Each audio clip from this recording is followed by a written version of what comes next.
मुसलमान कब्रिस्तान में जाना पसंद करेगा, भाजपा में नहीं जाएगा। भाई अगर भाजपा अगर पसमानदा मुसलमानों को फैसिलिटी देगा तो हम भाजपा में क्यों नहीं जाएंगे। सारे जात के लोग ने ठेका नहीं लिया है भाजपा को हराने का, लेकिन मुसलमानों को ठेका दे दिया गया है कि तुमको भाजपा को हराना है। और इसी के आड़ में मुसलमानों को हिस्सेदारी नहीं मिलता है। कोई भी पार्टी जो है ना मुसलमानों को टिकट देती है, लेकिन वो अपर कास्ट के मुसलमानों को टिकट देती है। और टिकट देने के बाद ये भूमिका बनाया जाता है, पसमानदा को कहा जाता है कि नहीं दोगे तो हिंदू जीत जाएगा, अच्छा नहीं दोगे तो ये जीत जाएगा और भाजपा आ जाएगी। और वो खुद भूमिका बनाते हैं, जबकि ऐसी कोई बात नहीं है। मोदी जी एक टीवी की तरह हो गए, अब रिमोट से चले गए। जनता के बीच जब ये गए तो ना अग्निवीर योजना पे वोट मांगे और ना किसान बिल पर वोट मांगे, तो वोट मांग रहे हैं क्या, नफरत की खेती और नफरत की सियासत के नाम पर मांग रहे थे। समझिए मुसलमान जो है वो इनको ग्लूकोन डी का काम करता है। अयोध्या के परिणाम ने इनको बता दिया कि अयोध्या में राम भक्त रहते हैं, अंधभक्त नहीं रहते हैं। कि राम जी को तुम नहीं लाए हो, राम जी सबको लाए हैं और राम जी सबके हैं, तुम्हारा कोई उस पर पेटेंट किया हुआ नहीं। लेकिन मुसलमानों को और क्रिश्चियनों को अभी भी शेड्यूल कास्ट का दर्जा नहीं मिला, जबकि मुसलमान आज दलित से भी बदतर स्थिति में है। नमस्कार, मैं हूं विद्रोही और आप देख रहे हैं डी पीपल वॉइस। अभी राजनीतिक चुनाव परिणाम की सरगर्मियां तेज हो गई है और इसी बीच में यह खबर आप सबके सामने में आ गई है कि नरेंद्र मोदी जी अकेले अपने दम पर बहुमत का आंकड़ा नहीं पार कर पाए। और योगेंद्र यादव के शब्दों में कहा जाए तो भारत में ऑक्सीजन की मात्रा थोड़ी सी बढ़ गई है। मुश्ताक राहा साहब, बहुत बहुत स्वागत है आपका डी पीपल वॉइस में। योगेंद्र यादव साहब के कहने का तात्पर्य यह है कि जब बुलडोजर की नीति अपनाई जा रही थी, इस देश में एक खास वर्ग को दबाकर दूसरे वर्ग के अंदर में एक संतोष की भावना को उपजाने के लिए या वोटों के ध्रुवीकरण का काम किया जा रहा था, तो देश का मुसलमान वर्ग सोचता था कि हमारे पक्ष में कोई बोलने वाला नहीं है, सब लोग इन नीतियों को समर्थन कर रहे हैं। लेकिन चुनाव परिणाम आने के बाद लोगों को पता चल गया है कि नहीं, सांप्रदायिकता को या जो गलत नीतियाँ सरकार के द्वारा अपनाई उसका विरोध करने वाले लोग भी हैं। आप कैसे देखते हैं इस रिजल्ट को? देखिए, 14 हो या 19 हो जी, उस वक्त भी इनको 33 से 34% ही वोट आया था, लेकिन विपक्ष में बिखराव था जिसका फायदा इनको मिल रहा था। लेकिन 24 में क्या है कि 24 में विपक्ष में जो एकजुटता है, तो इनका रियल चेहरा सामने आ गया।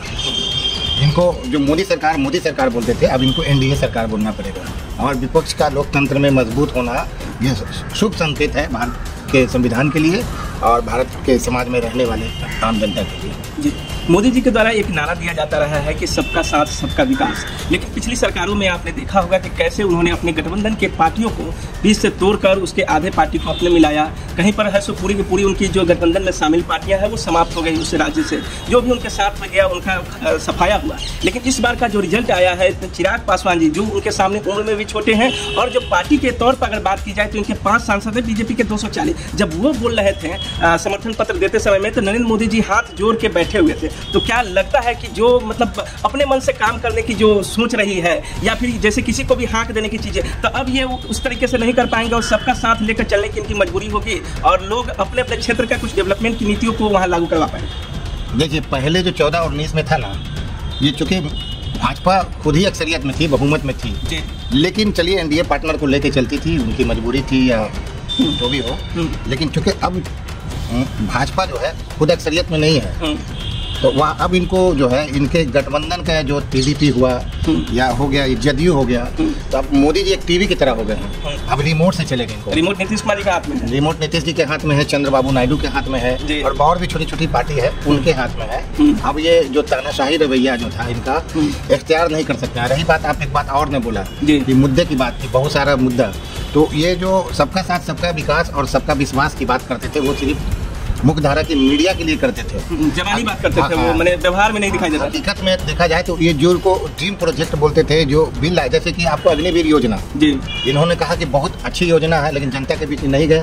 अग्निवीर योजना पर वोट मांगने के लिए कि किसान बिल है, तो ये किसान बिल आया, उसकी तारीफ की है, इनकी गोदी मीडिया ने भी बहुत ज्यादा तारीफ किया, लेकिन कहा जनता के बीच जब ये गए तो ना अग्निवीर योजना पे वोट मांगे और ना किसान बिल पर वोट मांगे, तो वोट मांग रहे हैं क्या, नफरत की खेती और नफरत की सियासत के नाम पर मांग रहे थे। अगर मुसलमान का ये नाम नहीं लेंगे तो हमको लगता है कि इनकी पार्टी में जो समझिए मुसलमान जो है वो इनको ग्लूकोन डी का काम करता है।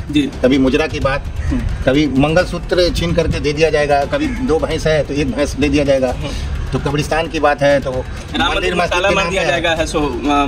आएंगे, मस्जिद पर बुलडोजर नहीं चलेगा, कहाँ बुलडोजर चलेगा। लेकिन अयोध्या के परिणाम ने इनको बता दिया कि अयोध्या में राम भक्त रहते हैं, अंधभक्त नहीं रहते हैं। और अयोध्या के बाहर जो लोग हैं उनके लिए भी सबक है कि राम जी को तुम नहीं लाए हो, राम जी सबको लाए हैं और राम जी सबके हैं, तुम्हारा कोई उस पर पेटेंट किया हुआ नहीं। जी, तो आपने बताया कि राम जी सबके हैं। एक चीज़ हम जानना चाहेंगे कि इस देश में जब भी राजनीति होती है तो जाति की राजनीति होती है, और जातियों में विशेष रूप से हिंदू की जातियों का है सो नाम लिया जाता है कि पासवान समाज का इतना वोट है, माझी समाज का इतना वोट है।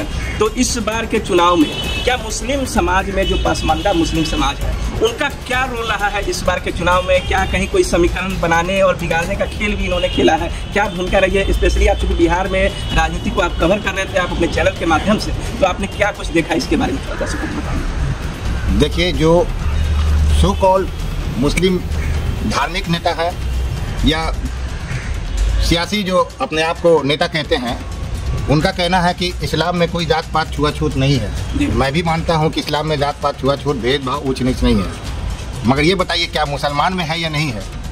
एक मौलाना ने कहा कि मुसलमान में नहीं है, तब मेरा ये कहना है कि अगर मुसलमान में जात पात नहीं है तो अभी जातीय जनगणना हुआ, तो आप उस जातीय जनगणना में शामिल हुए कि नहीं? तो उन्होंने बोला हाँ हुए। जातीय जनगणना में शामिल हुए जी, तो आप मुसलमान में जात पात है तभी तो आप जातीय जनगणना में शामिल हुए। मुसलमान का 3 जात, शेख, सैयद, पठान, ये फॉरवर्ड में आता है। उसके अलावा 4 जात बीसी में आता है, उसके अलावा 31 जात ईबीसी में आता है, 38 जात मुसलमानों में है जी। तो इसमें 14.5% जो है पसमानदा मुसलमान है। तो ओबीसी इसमें एससी एसटी टाइप का भी कुछ जाति है क्या? 10 अगस्त 1950 में जो डिप्रेस क्लास बोल करके शेड्यूल कास्ट का जो मुसलमानों को रिजर्वेशन मिल रहा था 1938 से, उसको खत्म जातीय आधार पे उस पर मजहबी कैद लगा दिया। अच्छा। और मुसलमानों को रिजर्वेशन नहीं दिया, क्रिश्चियन को रिजर्वेशन नहीं दिया, सिखों को नहीं दिया, बौद्ध को नहीं दिया। लेकिन सिख जब लगातार आंदोलन करता रहा तो सिखों को 1956 में शेड्यूल कास्ट का दर्जा मिला और 1990 में बौद्ध को मिला। अच्छा। लेकिन मुसलमानों को और क्रिश्चियनों को अभी भी शेड्यूल कास्ट का दर्जा नहीं मिला, जबकि मुसलमान आज दलित से भी बदतर स्थिति में है जी।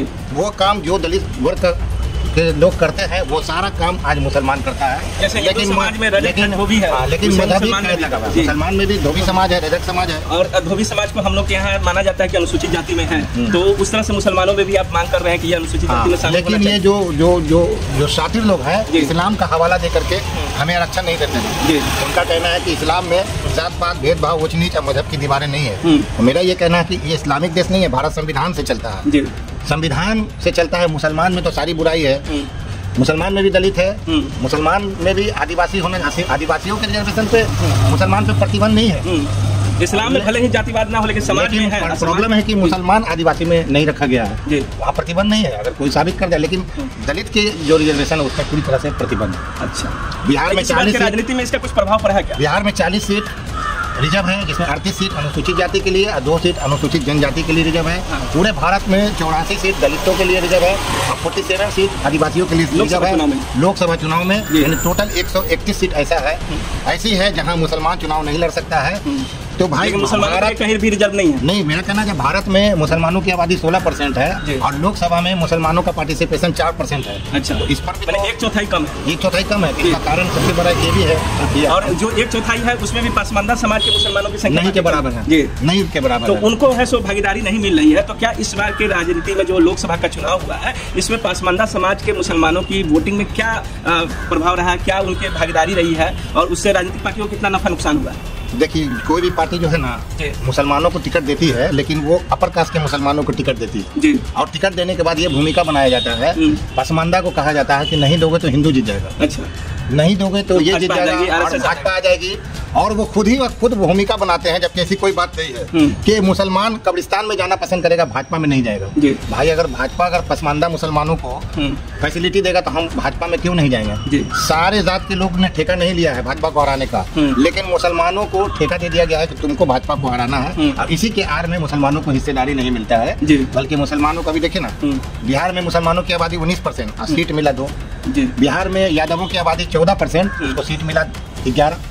और ये बताया जा रहा है कि यादव और राजपूत समाज को बिहार में सबसे ज़्यादा लोकसभा चुनाव में जीत कर वो आए हैं, टिकट तो उनको ज़्यादा दिया ही गया और जीत के आए हैं, जबकि राजपूत समाज का परसेंटेज काफ़ी कम है। तो इस तरीके से है राजनीति में लगातार लोगों को उनकी संख्या के अनुरूप भागीदारी नहीं मिलती है और इसलिए नीतीश कुमार लगातार जातीय जनगणना की बात कर रहे हैं। अब देखा जाना है कि केंद्र में जो मोदी सरकार है उनकी बातों को कितना मानती है और ये कब तक सरकार चल पाती है, जो रिमोट नीतीश कुमार के अंदर में है उसकी बैटरी कब तक कायम रखती है, यह भी देखा जाना है। हालांकि अभी तो नीतीश कुमार लगातार मोदी जी के पैर छू रहे हैं, क्या लग रहा है देखते वो पैर छुए हैं तो उनके पेट में दांत है, पैर छू करके ही उन्होंने बिहार को विशेष का दर्जा तो नहीं दिला पाएंगे, लेकिन विशेष पैकेज तो हमको लगता है लेकर ही लेके आएंगे। तो आपने देखा कि कैसे मुश्ताक राहत साहब ने अपने समाज में जो सरकार के द्वारा अपेक्षाएं हुई और जो आरक्षण में इनको वंचित करने का काम किया गया उस पर विस्तार से और मुखरता से अपनी बातों को रखा। साथ ही ये राजनीति में जो हो रहे उथल पुथल है उसको जमीनी कवरेज कर रहे थे, तो उसको भी इन्होंने अपने अनुभवों को आप लोगों से साझा किया। अगर आपको यह वीडियो अच्छा लगा हो तो हमारे वीडियो को लाइक करें और चैनल को सब्सक्राइब करें और चलते चलते मुश्ताक राहत साहब से अनुरोध करेंगे कि आप अपने चैनल का नाम बता दें ताकि हमारे दर्शक उसको भी सब्सक्राइब कर ले और आने वाले समय में उससे आपसे रूबरू होते हैं। मेरा इंसाफ एक्सप्रेस बिहार है, इंसाफ एक्सप्रेस बिहार है यूट्यूब चैनल, आप इसको देखिए, अगर पसंद आए तो लाइक कीजिए, सब्सक्राइब कीजिए, कमेंट कीजिए, शेयर कीजिए। धन्यवाद।